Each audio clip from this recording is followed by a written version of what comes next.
BSP प्रमुख मायावती 9 अक्टूबर को कांशीराम स्मारक जाकर लंबे वक्त के बाद सार्वजनिक मंच से अपने कार्यकर्ताओं को संबोधित करेंगी। 2027 के यूपी विधानसभा चुनाव के लिए यही उनकी तैयारी का पहला बड़ा कदम है। माना जा रहा है कि बीएसपी यूपी में कमबैक की प्लानिंग पे है और कांशीराम की पुण्यतिथि पर शक्ति प्रदर्शन के जरिए मायावती बड़ा संदेश देने की तैयारी में है।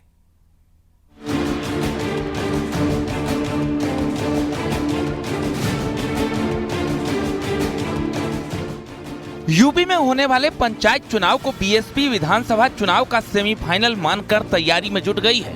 इसके लिए जिला और मंडल स्तर पर नए पदाधिकारियों की नियुक्ति के साथ ही गांव-गांव जाकर बैठकों का सिलसिला शुरू हो चुका है।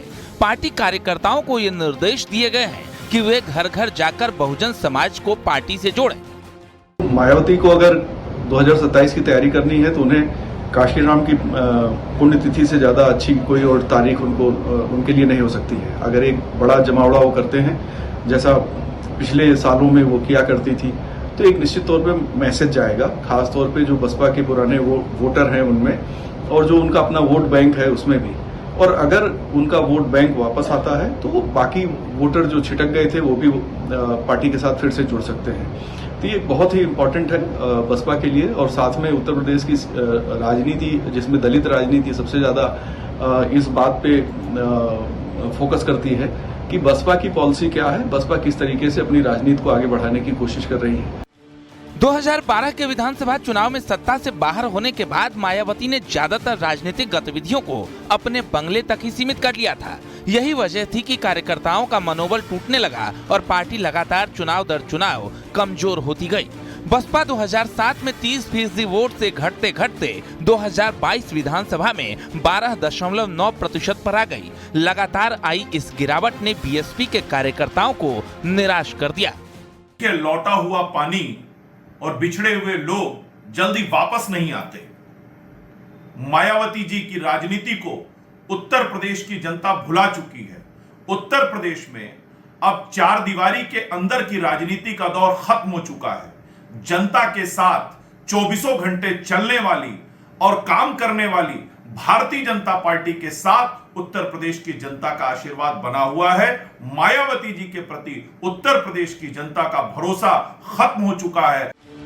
अब 9 अक्टूबर के कार्यक्रम की अहमियत इसलिए भी बढ़ जाती है क्योंकि ये आयोजन कांशीराम स्मारक में हो रहा है, जिसे मायावती ने 2007 में सत्ता में आने के बाद बनवाया था। यह स्मारक बीएसपी कार्यकर्ताओं के लिए एक प्रतीक और प्रेरणा स्थल माना जाता है। इसलिए मायावती ने इसी जगह से चुनावी तैयारियों की शुरुआत करने का फैसला लिया है।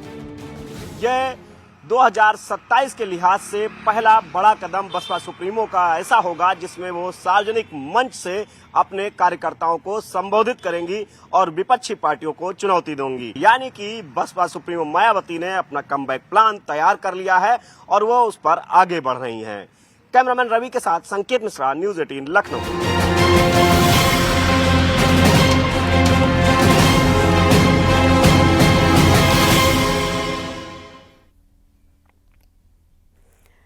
इधर टिकट के दावेदारों की बढ़ती सक्रियता के बीच अखिलेश यादव सतर्क हो गए हैं। अखिलेश यादव जीतने वाले को ही टिकट देंगे।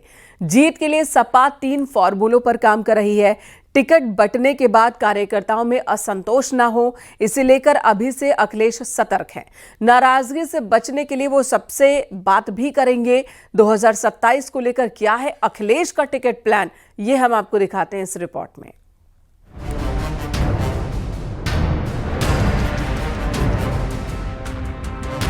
अखिलेश यादव ने हाल ही में अपनी चुनाव तैयारियों को लेकर कहा था कि उनको 3 फॉर्मूले पर काम करना है। पहला पीडीए का संदेश पहुंचाना, दूसरा बूथ मैनेजमेंट और तीसरा टिकट वितरण। समाजवादी पार्टी के सूत्र बताते हैं कि सपा ने सोची समझी रणनीति के तहत यह संदेश दे दिया है कि कोई अपना टिकट पक्का न माने। अभी से टिकट तय करने का मतलब है कि गुटबाजी बढ़ना। समाजवादी पार्टी इस बात को तय करना चाहती है कि टिकट को लेकर पिछली बार की तरह कोई कंफ्यूजन न रहे। 2027 का विधानसभा चुनाव समाजवादी पार्टी अपने पीडीए फॉर्मूले पे लड़ेगी और उन्हीं लोगों को टिकट मिलेगा जो अपनी विधानसभा में चुनाव जीत सकते हैं, जो जनता के बीच में लोकप्रिय हैं।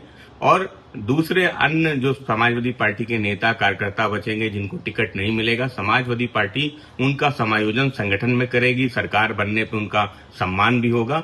इसलिए समाजवादी पार्टी सतर्क है। समाजवादी पार्टी के राष्ट्रीय अध्यक्ष अखिलेश यादव ने यह भी तय किया है कि जिस दावेदार को टिकट नहीं दिया जाएगा उस दावेदार से वो खुद भी बातचीत करके उसको मनाएंगे और कहेंगे कि वो फील्ड में उतरकर समाजवादी पार्टी के लिए काम करे।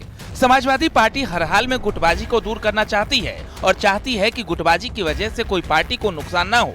समाजवादी पार्टी टिकट वितरण में बहुत सोच समझकर कदम उठाना चाहती है। इस बार समाजवादी पार्टी चूंकि चैलेंजिंग पार्टी है, रूलिंग पार्टी को लगातार चैलेंज कर रही है और ये दावा कर रही है कि 2027 में उनकी सरकार बनेगी, तो कैंडिडेट का चयन उनके सामने सबसे बड़ी चुनौती है।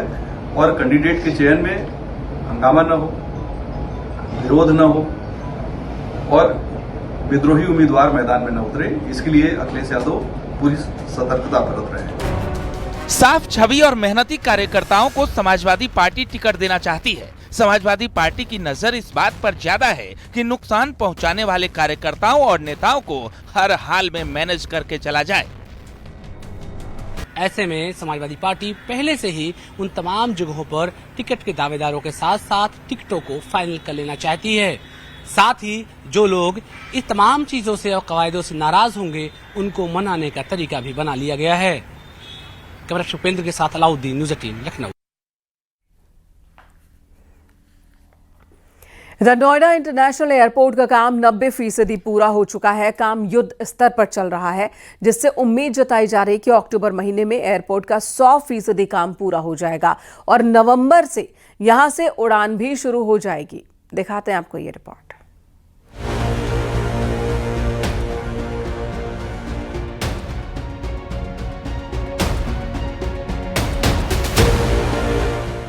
नोएडा इंटरनेशनल एयरपोर्ट, जहां से पहली फ्लाइट के टेक ऑफ का इंतजार बेसब्री से हो रहा है। इंतजार अब ज्यादा दिनों का नहीं रह गया है, क्योंकि एयरपोर्ट का काम 90% पूरा हो चुका है। बाकी बचा काम अगले महीने अक्टूबर तक पूरा होने की उम्मीद है। सब कुछ योजना के मुताबिक रहा तो नवंबर में नोएडा इंटरनेशनल एयरपोर्ट से फ्लाइट सेवा शुरू हो जाएगी। Yamuna international airport private limited YIAPL ने एयरपोर्ट के 25 अक्टूबर तक पहले फेज का काम पूरा करने की बात कही है। देश के सबसे बड़े एयरपोर्ट नोएडा इंटरनेशनल एयरपोर्ट पे इस वक्त हम मौजूद हैं और आपको बता दें ये हवाई पट्टी है जहां पर अब से कुछ वक्त बाद फ्लाइट लैंड करेगी, टेक ऑफ करेगी। और इसके बारे में भी आपको बताते हैं, जिस तरीके से बताया ये नॉर्थ रनवे कहलाएगा और 3900 मीटर का है, चौड़ाई 60 मीटर की है। एयरपोर्ट में फिनिशिंग और डीप क्लीनिंग का काम तेजी से चल रहा है। Forecourt area, check in area, security hold area, boarding gate area और डिपॉर्चर फ्लो 20 अक्टूबर तक पूरे करने की डेडलाइन तय की गई है। बस अराइवल डिपॉर्चर का काम 100% पूरा हो चुका है। पैसेंजर बोर्डिंग ब्रिज का काम भी सितंबर महीने में पूरा करने का लक्ष्य रखा गया है। एयरपोर्ट में फायर स्टेशन और एयरलाइन ऑफिस का काम पूरा हो गया है। कार पार्किंग एरिया 25 अक्टूबर तक पूरा हो सकता है। एयरपोर्ट से कनेक्ट होने वाली अराइवल डिपॉर्चर रोड के 100 मीटर हिस्से को बनाने का काम भी तेजी से चल रहा है। कार्गो टर्मिनल का काम 100% पूरा किया गया है। रनवे ATC टावर का काम 100% पूर्ण हो चुका है। किसी भी एयरपोर्ट के लिए सबसे महत्वपूर्ण ATC होता है, यानी एयर ट्रैफिक कंट्रोल टावर। इसकी मदद से कम्युनिकेशन, नेविगेशन और सर्विलांस किया जाता है। और आपको बता दें कि जो सबसे टॉप फ्लोर है उसे VCR यानी विजुअल कंट्रोल रूम बोलते हैं। एयरपोर्ट के शुरू होने से दिल्ली NCR के लोगों को बड़ी राहत मिल जाएगी। इससे दिल्ली के IGI एयरपोर्ट पर भी दबाव कम होगा। नोएडा इंटरनेशनल एयरपोर्ट 6 रनवे के साथ देश का सबसे बड़ा अंतर्राष्ट्रीय हवाई अड्डा होगा। एयरपोर्ट की क्षमता प्रतिवर्ष 1 करोड़ 20 लाख यात्रियों की होगी, जो भविष्य में बढ़कर 7 करोड़ हो जाएगी। एयरपोर्ट तक पहुंचने के लिए यमुना एक्सप्रेसवे और ईस्टर्न पेरिफेरल एक्सप्रेसवे का इस्तेमाल किया जा सकेगा।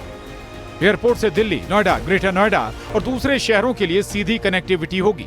एयरपोर्ट पर यात्रियों के लिए कई सुविधाएं होंगी, जैसे कि check in area, security hold area, boarding gate area और कार पार्किंग एरिया। 7 मंजिला ATC टावर की ऊंचाई 30 मीटर है। इसका संचालन एयरपोर्ट अथॉरिटी ऑफ इंडिया करेगी। ATC टावर के विजुअल कंट्रोल रूम से एयरक्राफ्ट के मूवमेंट पर नजर रखी जाएगी। इसे बनाने में 30,000 मीट्रिक टन स्टील का इस्तेमाल हुआ, जो एफिल टावर में इस्तेमाल स्टील से करीब 4.5 गुना ज्यादा है। टर्मिनल 1,37,000 स्क्वायर मीटर से ज्यादा के क्षेत्र में बना है। टर्मिनल में भारतीय संस्कृति की झलक देखने को मिलेगी। टर्मिनल के रूफटॉप पर पानी की लहरें दिखाई देंगी। नॉर्थ रनवे 3,900 मीटर बनकर तैयार। रनवे पर सभी इंस्ट्रूमेंट इंस्टॉल किए गए हैं। रनवे की चौड़ाई 60 मीटर। अपना जो देखा था अपने क्षेत्र के जनप्रतिनिधि के रूप में कुछ वापस करने का एक गिलहरी प्रयास मेरा भी उसमें रहा है और मैं धन्यवाद देता हूं प्रधानमंत्री मोदी जी का, योगी आदित्यनाथ जी का, मुख्यमंत्री जी का और सभी लोगों का, उन किसानों का जिन्होंने इस सपने को साकार करने में अपना सहयोग दिया और इस क्षेत्र में विकास की नई इबारत अब लिखी जाएगी। यमुना एक्सप्रेसवे के इंटरचेंज से नोएडा इंटरनेशनल एयरपोर्ट जुड़ा है। एयरपोर्ट में एंट्री और एग्जिट के लिए 8 इंटरचेंज बने। इंटरचेंज 270 करोड़ की लागत से तैयार हुए हैं। एयरपोर्ट अथॉरिटी के मुताबिक पीएम मोदी को पत्र भेजकर समय मांगा गया है। समय मिलने के बाद ही उद्घाटन की तारीख फाइनल हो जाएगी। सीएम योगी की ओर से पीएम मोदी को पत्र भेजा गया है। ग्रेटर नोएडा से हिमांशु शुक्ला के साथ ब्यूरो रिपोर्ट, न्यूज़ 18।